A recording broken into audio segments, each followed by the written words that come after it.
Good morning, dear students of 4th class. So today we read the chapter The Emperor's New Clothes. हम 12 chapter पढ़ रहे हैं जिसका नाम है कि राजा के नए कपड़े, और यहाँ तक हमने पिछली बार पढ़ा था। आज हम यहाँ से शुरू करेंगे। बहुत ही अच्छी स्टोरी है। क्या हुआ कि दो बदमाश धोखेबाज आए थे और उन्होंने राजा को बोला कि वो एक ऐसा कपड़ा बनाएंगे जो मूर्ख लोग उसको नहीं देख पाएंगे। तो अब आगे देखते हैं कि क्या हुआ। The emperor was excited about the amazing costume. राजा बहुत ही उत्साहित था उस अद्भुत पोशाक के बारे में। He thought if I were to be dressed in a suit made of this cloth, I would be able to find out which people in my kingdom are stupid and therefore should not be in their jobs. अगर मैं इस कपड़े से बने suit को पहनूंगा, मैं पता कर सकूंगा कि मेरे साम्राज्य में कौन से लोग मूर्ख हैं और इसलिए उन्हें उनकी नौकरियों में नहीं होना चाहिए। I must have this cloth made for me without delay. बिना देरी किए मुझे अपने लिए ये कपड़ा बनवाना पड़ेगा। And he gave a large sum of money to those swindlers in advance so that they could weave the cloth for him. और उसने एक बहुत ही ज़्यादा पैसे जो थे इन धोखेबाजों को शुरू में ही दे दिए, एडवांस में, मतलब अभी कपड़ा नहीं बना था उससे पहले ही दे दिए, जिससे कि जो बुनकर थे वो उसके लिए कपड़ा बना सकें। They set up their looms and pretended to be very hard at work. Looms मैंने बताया था करंगा जिसमें बुना जाता है कपड़ा, और pretended दिखावा। उन्होंने अपना करंगा लगाया और दिखावा किया कि वो बहुत ही मेहनत का काम कर रहे हैं। They asked for the finest silk and the purest gold. ठीक है, राजाओं के ज़माने में तो जो बेहतर रेशम होता था और जो प्योर बिल्कुल शुद्ध सोना होता था वो तो राज्य में ही होता था। तो उन्होंने जो बहुत ही उत्तम किस्म का रेशम था और जो शुद्ध सोना था उसकी मांग की, मतलब उसको मांगा।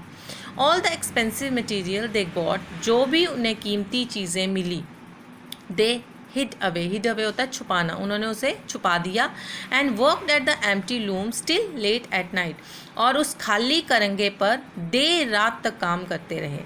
The emperor wanted to know how they were getting along with the cloth. राजा ये जानना चाहता था कि वह उस कपड़े को कैसे बना रहे हैं या कैसे उसके साथ हैं। But he felt worried when he remembered that anyone who couldn't see it was stupid. लेकिन वह थोड़ा चिंतित भी था जब उसे याद आया कि जो मूर्ख हैं वो उसे देख ही नहीं पाएंगे। So he decided to send his honest old minister to the viewers.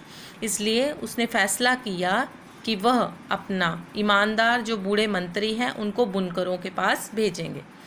The good old minister went into the room where the swindlers sat before the empty looms. जो अच्छे पुराने मंत्री थे वो उस कमरे में गए जहां धोखेबाजों ने खाली करंगा लगाया हुआ था।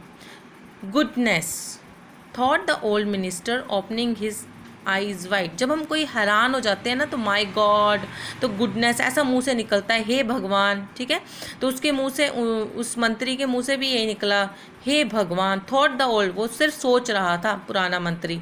उसने अपनी आंखें जो हैं पूरी खोल के देखा। I can not see a thing, और उसने सोचा कि मैं तो कुछ भी नहीं, कोई भी चीज़ नहीं देख पा रहा। बट ही डिड नॉट से सो, लेकिन इसने ऐसा नहीं कहा, उनको नहीं कहा।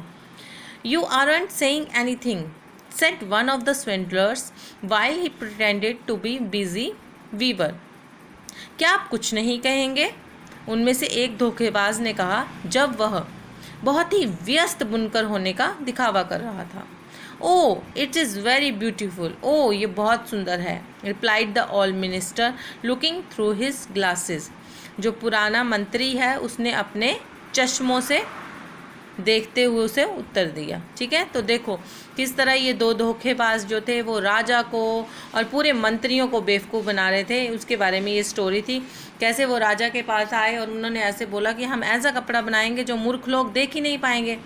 अब कोई मूर्ख लोग जो है वो खुद थोड़ा बोलेगा कि मैं मूर्ख हूँ, अब ये मंत्री थोड़ा बोल सकता था कि मुझे कुछ नहीं दिखाई दे रहा है।